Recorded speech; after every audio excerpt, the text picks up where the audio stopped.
September 21st, midnight. Over the Black Sea near Crimea, Ukraine's HUR Prymary unit braces for a historic strike. Two Russian B-12 Chaika Amphibious aircraft, 60-year-old Soviet flying boats, and a cornerstone of the Black Sea Fleet are about to meet their first-ever combat loss. Rare, irreplaceable, and armed with decades of anti-submarine might, these planes are about to vanish from the skies, shifting the balance of naval warfare in an instant. Kacha Air Base lies 35 miles southwest of Sevastopol, Crimea, perched along the coast with sprawling runways and hangars designed for Soviet-era amphibious aircraft. This is where the Russian Black Sea Fleet's B-12 Chaika flying boats were stationed, their hulking forms a reminder of Cold War naval strategy.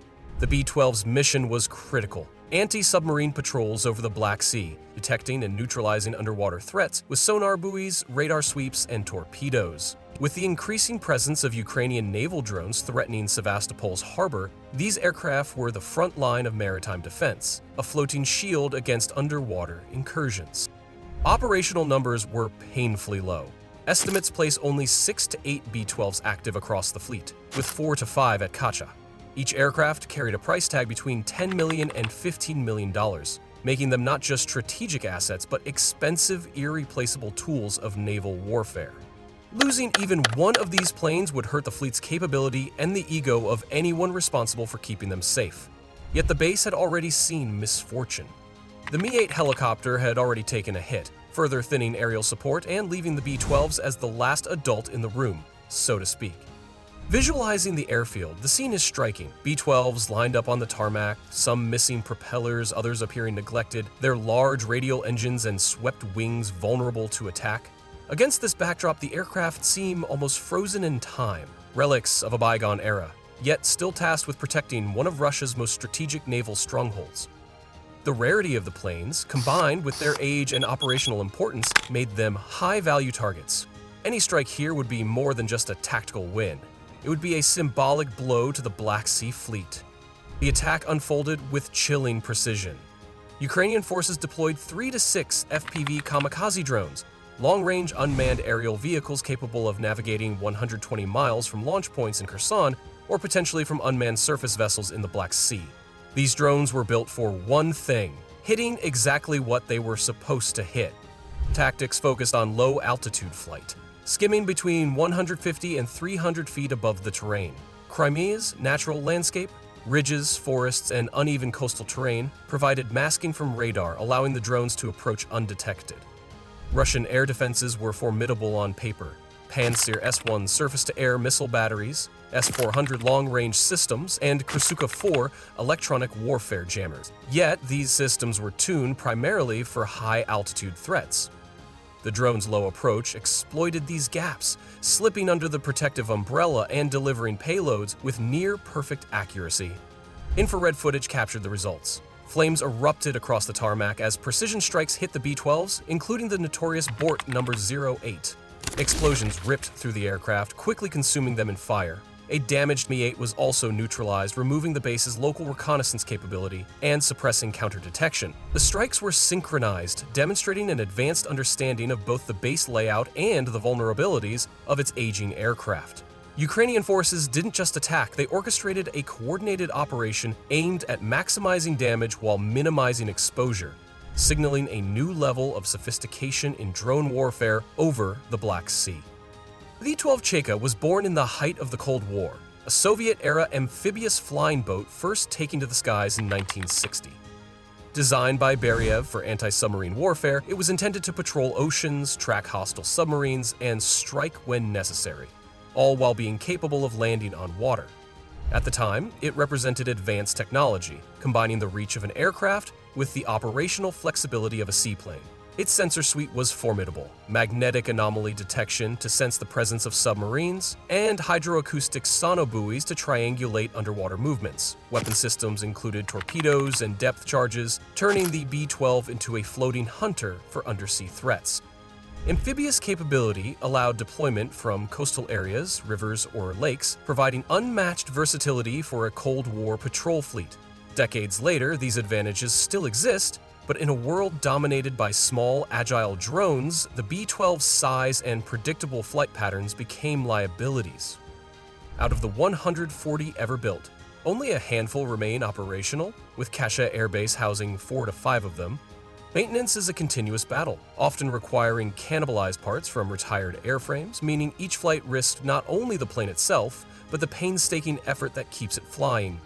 The critical question arises, why put these ancient one-of-a-kind warbirds in harm's way against cheap disposable drones? In military terms, the B-12s were sitting ducks, with historical prestige, a relic that had to perform in a modern, asymmetric battlefield. In civilian terms, it's like parking your classic Rolls-Royce in the path of a kid with a water balloon and hoping for the best. Ukraine's FPV kamikaze drones were a perfect answer to the Cold War relic.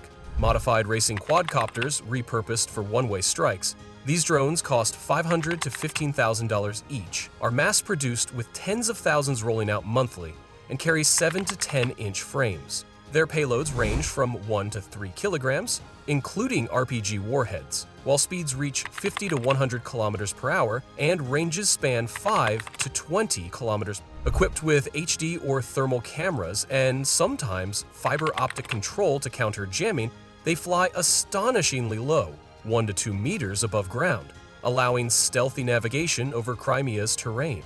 The strategic effect was immediate and tangible. The Black Sea Fleet's anti-submarine and reconnaissance capability was drastically reduced, freeing Ukrainian naval drones to operate with far less risk. In practical terms, a small fleet of inexpensive drones neutralized decades of naval investment, a stark example of how modern conflicts favor agility and intelligence over raw hardware. The strike will be remembered as the first time a B-12 was ever destroyed in combat, a Cold War relic surviving 6 decades of tense standoffs, only to fall to Ukraine's improvised drones. That milestone alone cements the raid's place in aviation history, marking the end of an era for one of the Soviet Navy's most iconic patrol aircraft. The B-12 raid wasn't a one-off. It capped months of punishing strikes that gutted Russia's air power. Back on June 1st, Operation Spiderweb sent smuggled drones deep into Russia, torching bombers at 4 air bases. OSINT confirmed at least a dozen destroyed, including 295s and 222 M3s. About a third of Moscow's missile carrier fleet gone in one night. Damage ran into billions. A week later, a Su-35 fell near Kursk, officially a technical glitch, but drone boat footage said otherwise. June 27th brought more pain. 4 Su-34 fighter bombers hit at Volgograd. By late August, Crimea itself was bleeding. Ukrainian Navy drones burned 5 UCAVs at Khersones, then smashed helicopters at Simferopol and Hayardyr-Sikir. Even a tugboat in Sevastopol Bay wasn't spared. And on September 14th, a $40 to $50 million Buk M3 air defense system went up in flames, stripping Russian aircraft of cover. So by September 21st, the writing was on the wall. Losing 3 to 4 B-12s wasn't just another bad day. It left Russia with barely a couple operational gutted sub-hunting patrols and opened Sevastopol's submarine pens to Ukrainian naval drones. For Ukraine, the message was clear. A $1,000 FPV quadcopter can wreck hardware worth tens of millions. For Russia, it was another reminder that every irreplaceable Cold War relic parked on a Crimean tarmac is just waiting to be the next viral fireball. For Russia, Ukraine's expanding USV operations have turned into a constant headache. What started as simple kamikaze drone boats packed with explosives has now grown into an entire fleet of diverse, uncrewed platforms. Some are reusable gunboats, others are floating anti-aircraft batteries, and the most innovative can even launch bomber drones mid-mission. These hybrid vessels have been used to hit radar stations, harass air defenses, and very possibly could have played a role in the attack on Katcha itself. Airfields across Crimea have become frequent targets, with radar sites at the top of Ukraine's hit list. The pressure has been so unrelenting that Russia was forced to start building hardened aircraft shelters at Belbek just to give its planes a fighting chance of survival. Katcha, however, had no such luxury, and the results speak for themselves. For the B-12, this may mark the end of an improbable afterlife. Officially decommissioned back in 1992, the fleet somehow carried on. outlasting the collapse of the Soviet Union, weathering the annexation of Crimea, and limping through years of cannibalized spare parts. But with spares dwindling and new vulnerabilities laid bare, the Russian Navy may have no choice but to finally retire the type for good. Whether or not the strike at Katcha is the last chapter, Ukraine has once again managed to carve away at Russia's presence in Crimea, tightening the noose around the Black Sea Fleet's remaining assets. Russia learned another costly lesson that night. Don't underestimate Ukraine, especially when it's armed with drones, USVs, and a whole lot of ingenuity. One airbase, a handful of FPV kamikaze drones, and suddenly decades-old flying boats are on the ground.